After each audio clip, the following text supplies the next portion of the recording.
Hello everyone, good morning, welcome to my channel lovely Rikta. আর আমি রিক্তা চলে এসেছি তোমাদের সামনে আনাদার একটি ব্লগ নিয়ে। সকাল সকাল দেখতে পাচ্ছ আমার কিন্তু স্নান হয়ে গেছে। কেন হয়েছে নিশ্চয়ই তোমরা টাইটেল থাম্বনেল দেখে বুঝতে পেরে যাচ্ছ। তো দেখো আজকে কিন্তু একদম আমরা 3 মূর্তিতে মিলে ব্লগ শুরু করছি। নিশ্চয়ই আজকের ভিডিওটাতে অনেক লাইক শেয়ার সাবস্ক্রাইব করবে, তো জানি। তো সবাই তাহলে করে দিও, জানি তোমাদের আমার প্রতি অনেকটাই ভালোবাসা আছে, বিশেষ করে ফেসবুক থেকে। তো আজকে হলো সোমবার, তো সোমবার সকাল থেকে একটা নতুন ব্লগ শুরু করছি। আজকে হলো ইতু পুজো। যেহেতু মেয়ে হয়েছিল তো সারা মাস ধরে তো আর অগ্রহণ মাস ধরে করতে পারিনি, তো একদম শেষ দিনে আমি মা সবাই মিলে এই পুজোটা করব। তো আমি তো ভালোই আছি, আশা করছি তোমরা সবাই ভালো আছো। আর তোমরা কারা কারা ইতু পুজো করলে অবশ্যই আমাকে কমেন্টস করে জানিও। এখন বাজে ঘড়ির কাটায় রাইট 10টা। তো রাইট 10টার থেকে ব্লগটা শুরু করছি। এখন এই যে সবাই উঠে গেছে, আমি তো স্নান করে উঠে গেছি, দুষ্টুও ফ্রেশ হয়ে গেছে, এই মিষ্টুও ফ্রেশ হয়ে গেছে, সবাইকে শুধু খাওয়ানো বাকি। তারপরে মা ওদিকে পুজো জোগাড় করলে পুজো করবো। তো চলো সারাদিন সাথে থাকো, পাশে থাকো, এবং আজকের ব্লগটা আশা করছি সবাই ভালো লাগবে। একটু স্কিপ না করে দেখতে থাকো। তো দেখো এখানে কিন্তু মা পুজোর জোগাড় করতে রেগে গেছে। আর ছোটোটাকে যেহেতু আমি ঘুম পাড়ছি, এই জন্য আমি চৌকিতে খাটেই বসে আছি, আর পাশে দুষ্টু মা বসে আছে মায়ের পাশে। তো যেহেতু আমরা সারা মাস পুজো করিনি, আজকে পুজোটা করছি। তো একদমই আজকে সব কিছুই নতুন নতুন এনে সব কিছু নতুন করে প্রথম থেকে সমস্ত কিছু জোগাড়জান্তি করতে হবে। তো এখানে সমস্ত রকম সব কিছু রয়েছে, আমের পল্লব, সর্ষের ফুল, তার তুলসী মঞ্জুরি, বেলপাতা, দুব্ব। আর আমি এখন বসে গেছি সেইগুলোকে ডেকোরেট করতে ছোটোটাকে ঘুম পাড়িয়ে এসে। তো যেহেতু ঘটের মধ্যে অষ্টচাল, অষ্টদুব্ব, তারপরে নলগাছ, 3টে করে বেলপাতা, একটা করে সর্ষের ফুল, একটা করে গাঁদা ফুল, তাও আবার বোটালা, তারপরে তুলসী মঞ্জুরি, সব কিছু প্রত্যেকটা ঘটে এইভাবে কিন্তু দিতে হবে। তো সেইগুলোই আমি সাজিয়ে সাজিয়ে দিচ্ছি। আর ওই সাইডে গাঁদা ফুল আর বেলপাতাটা আমি গুনে আগেই রেখে দিয়েছি। তো মা ওখান থেকে ওইগুলো নিচ্ছে, আর আমি এখান থেকে 8টা করে দুব্বো বেছে বেছে দিচ্ছি। এইগুলো সাজানো হয়ে গেলেই কিন্তু আমাদের পুজোতে বসতে হবে। কারণ জানো তো, পুজো করতে বেশিক্ষণ লাগে না। যেহেতু আজকে শেষ দিন, হয়তো পাঁচালি পড়তে চাই একটু টাইম লাগবে, কিন্তু পুজো করতে বেশি টাইম লাগে না। কিন্তু এই পুজোটার সরঞ্জামটা গোছাতেই যা টাইম লাগে। ঘটগুলোকে প্রথমে ধুতে হয়, তারপর সাথে তোমার তেল হলুদ মাখাতে হয়, কাজলের ফোঁটা, সিঁদুরের ফোঁটা, এগুলো পরাতে হয়। তারপরে আমাদের যেই ছোলা মটর থাকে সেইগুলো ইঁদুরের মাটির ওপর ছড়াতে হয়, ঘটে জল দিতে হয়, তারপর নল গাছের মধ্যে এইগুলো আবার কুচিয়ে কুচিয়ে ঢোকাতে হয়। তার আগের দিন তাহলে এইগুলো জোগাড় করতে হয়। এইসবই এই পুজোটাতে কিন্তু এইগুলোই আগে লাগে। কিন্তু পুজোটা করতে 1 মিনিটও সময় লাগে না। একটু ধূপ ধুনো ঠাকুরকে দেখাও, ঠাকুরের যেই অঞ্জলি দেওয়ার মন্ত্র, সেই মন্ত্রটা পরে ঠাকুরকে ফুল অর্পণ করো, ব্যাস পুজো হয়ে গেল। আর আজকে যেহেতু তো আজকে একটু বেলপাতা দিতে হবে। তো চলো দেখো, এখন মা কিন্তু ঘটগুলো সাজানো হয়ে গেছে। এবার ওই ইঁদুরের মাটির ভেতর সমস্ত শস্য দানাগুলো দিয়ে দিয়েছে, আর এই ঘটগুলোকে সাজিয়ে দিয়েছে। আজকে আমাদের গাছে অনেকগুলো ধুত্রা ফুল ফুটেছে, তার জন্য মা করেছে প্রত্যেকটা ঘটে একটা করে ধুত্রা ফুল অ্যাড করে দিয়েছে। তো দেখো তো কেমন লাগছে ঘটগুলো। ঘট আমার তো বেশ ভালোই লাগছে। এই যে ফুল ডেকোরেশন কমপ্লিট, ধূপ ধুনো ধরিয়ে এখানে সমস্ত প্রসাদও আমরা গুছিয়ে গেছি, নিয়ে নিয়েছি। এইবার শুধু পুজোতে বসার পালা। তো এক ঝলক তোমাদেরকে দেখিয়ে দিলাম যে আজকে পুজো সাজানোর পর লুকসটা কেমন হয়েছে। আমাদের তো আতর ওঠার পর, গঙ্গা স্নান করার পর পুজো এখন শুরু হয়নি, প্রথম পুজোটা কিন্তু এটা দিকেই শুরু হলো।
আমরা কিন্তু ভাগে ভাগে অঞ্জলি দিচ্ছি, আর ঋতুব্রতর যেই অঞ্জলির পাঠটা আছে সেটা পাঠ করছি, আর 5টা ঘটে একটা করে ফুল কিন্তু অর্পণ করে দিচ্ছি। তো এটার পরেই পাঁচালিটা পড়বো। আর পাঁচালি তো মা আগে কয়েক বছর মাই পড়তো, তারপরে কয়েক বছর ধরে আবার আমিই এখন পড়ছি। আমার বাড়িতে যখন ঠাকুর সিংহাসন আমি করবো, অবশ্যই মার কাছ থেকে এই ঘট আমি নিয়ে আমার বাড়িতে করার চেষ্টা করব।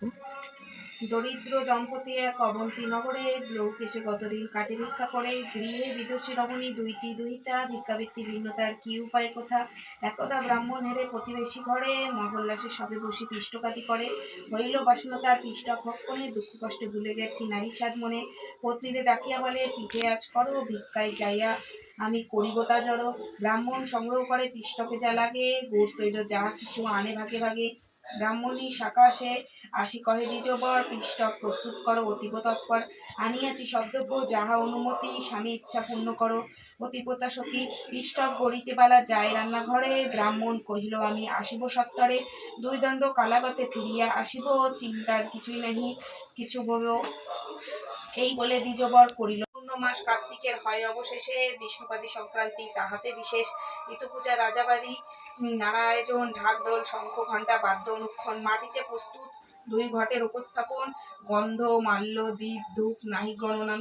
হেমন্তে ফুটন্ত গাদা কুসুমের মালা, রাশি রাশি নিয়ে আসে যত সব বালা। ভগ্নিদুটি পূজা ঘরে যায় আর আসে, ঋতুপূজা হেরিবার বড় স্বাদ আসে। হয়ে গেল পুত্রকন্যা লয়ে দ্বিজ মহানন্দে হলো, সুখের সাগরে সবে ভাসিল আবার। সর্বকর্ম ত্যাজিকর ঋতুপূজা সার, এই কথা শুনে যে বা একান্তে মনেতে, লক্ষ্মীর কৃপায় যেন পুত্রলাভের না হয় খণ্ডন, জয় মাতা কথা হইল সমাপন।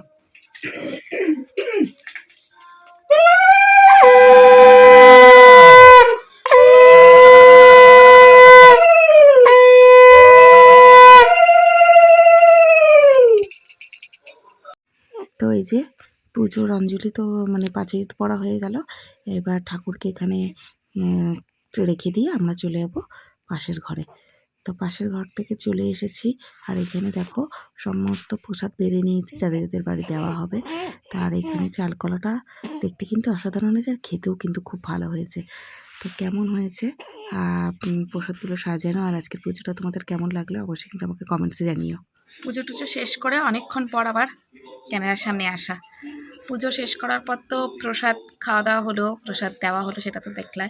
প্রসাদ দেওয়ার পর নিজেরা খেলাম, নিজেরা খেয়ার পর মা হলো চা খেলাম। চাটা খাওয়া দাওয়ার পর ছোটোটাকে নিয়ে একটুখানি বসেছিলাম। তারপরে ছোটোটা এখন স্নান টান করে টোরে নিয়েছে, ঘুমাচ্ছে। আর বড়োটাকে একটু খাইয়েটাই দিলাম। এরপর মা করছে এখন রান্না। আর রান্না কি হচ্ছে সেটা নয়, যখন খাবো, যখন আমাকে প্লেটটি দেওয়া হবে তখন আমি অবশ্যই শেয়ার করবো। এইটুকুন জাস্ট যেটুকুনি পুজোর ফাঁকে যাওয়া হয়েছিল সেটুকুনি আপডেট দিতে আসলাম। কারণ সব কিছু তার ভয়েস ওভারে ওই ছোটো ছোটো ভিডিওর মাধ্যমে তো দেওয়া সম্ভব হয় না, ভিডিওটা দেখতেও ভালো লাগে না। তাই যখন যেমন পারছি তখন তেমন। আজকে হলো সোমবার, আজকেটা তো ভিডিও শুরু করলামই। কালকে মঙ্গলবার, ইচ্ছা আছে আর একটুখানি বাজারে যাওয়ার। সেটা কিসের জন্য সেটা কালকে যখন যদি ভিডিও করি তো তার টাইটেল থাম্বনেল দেখে তোমরা গেস করে ফেলবে। আমি অত সাসপেন্সে রাখি না, টাইটেল বা থাম্বনেলেই পুরো ক্লিয়ার করে দিই যে ভিডিওটার মধ্যে যা হয়েছে সেটা। যার দেখার ইচ্ছা হবে সে দেখবে, যার দেখার ইচ্ছা হবে না সে টোটালি স্কিপ করে চলে যাবে, কোনো অসুবিধা নেই, তাতে কোনো কিছু যায় আসে না। আর আমি তো ভিউয়ার্স কামানো বা সোশ্যাল মিডিয়া থেকে যে আমাকে ইনকাম করতে হবে তার জন্য তো ভিডিও করি না। আমার ভিডিও বানাতে ভালো লাগে তাই আমি বানাই। আমার ছবি তুলতে ভীষণ ভালো লাগে, ক্যামেরা আমার ভীষণ পছন্দের জিনিস। তো ক্যামেরার সামনে আমার আসতে আমার ভীষণই ভালো লাগে। তার জন্য যদি অনেক গুণের প্রয়োজন হয়ে থাকা দরকার হয় বা অনেক রূপের প্রয়োজন হয়, সেটা ভুল। আমার রূপ গুণ যদি নাও থাকে তবুও আমি আসবো, কারণ আমার নিজেকে নিজের অনেক বেশি ভালো লাগে, দেখতে ভালো লাগে, সবই ভালো লাগে। আমার ভাই জানে যে আমি নিজের রিলস নিজে কতবার দেখি। তো যখন কোনো কাজ পায় না ইনস্টাগ্রাম খুলে নিজের রিলস নিজে দেখতে থাকি, অন্যের রিলস আমি কমই দেখি। তবে হ্যাঁ, যারা আমাকে সাপোর্ট করে, যে আমার ভিডিওতে লাইক কমেন্ট বা আমার ভিডিও শেয়ার সাবস্ক্রাইব করে, আমাকে ফলো ব্যাক করে, আমিও কিন্তু তাদেরকে সমানভাবে সেটা রিটার্ন দিই। বাট যারা সাপোর্ট করে না, যারা কিছুতেই থাকে না, তাদের আমি দিই না। এরম উসুলে আমি চলি। যারা আমার সাথে কথা বলে আমি তার সাথে কথা বলি, যারা আমার সাথে কথা বলে না আমি তার সাথে কথা বলি না। যারা আমার দিকে তাকাবে তাদের দিকে আমিও তাকাবো, যারা আমার দিকে তাকাবে না তাদের দিকে আমি ভুল করেও তাকাবো না। এইটা অ্যাটিটিউড, ইগো না, এটা অ্যাটিটিউডও না, এইভাবেই আমি চলি, এটাই। এটাই করা আমার পছন্দ না, এটা আমি বলবো এভরি পার্সন, মানুষ প্রত্যেকটা মানুষের হওয়া উচিত, প্রত্যেকটা মানুষের, কারণ এটাই আজকালকার দিনে হওয়া উচিত। আজ এই বছরে মানে 2024-এ দাঁড়িয়ে এই কথাটা বলতে বাধ্যই, যে তোমার সাথে আছে তুমি তার সাথে লয়াল থাকো, যে তোমার সাথে নেই তার সাথে লয়ালিটি দেখানোর কোনো প্রয়োজনই নেই। তো চলো, অনেকটা 2 মিনিট 55 সেকেন্ড 56 সেকেন্ড আমি ভগর করে নিলাম। তো চলো ব্লগটা দেখতে থাকো। খাওয়া শেষের পথে তখন মনে হয়েছে ভিডিও করার কথা। তো আজকে হয়েছিল সমস্ত শীতের সবজি দিয়ে, মানে ফুলকপি, মটরশুঁটি, আলু, গাজর দিয়ে ডালিয়া, খিচুড়ি আর সাথে বেগুন ভাজা।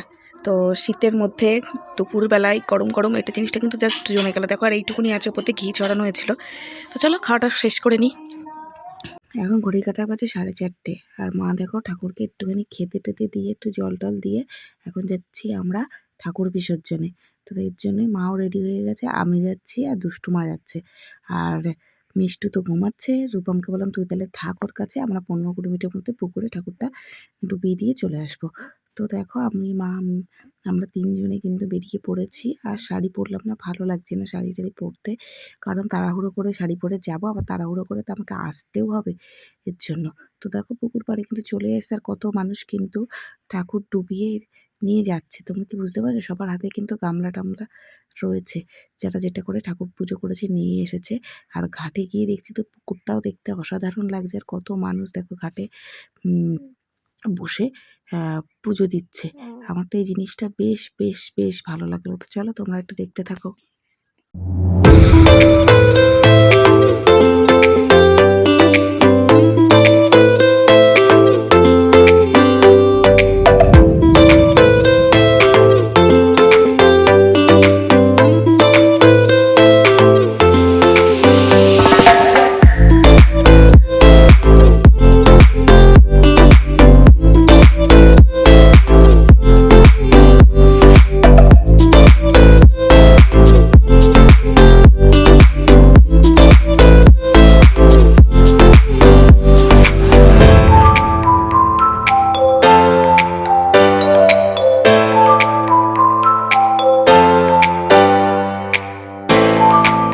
বাড়ি দিয়ে দিচ্ছিলাম কি রাস্তায় মামার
সাথে লুচি, ছানার জিলেপি আর দই দিয়ে রাতের খাবারটা কিন্তু জমে যায় এখানে। আমরা সবাই খেতে বসে পড়েছি।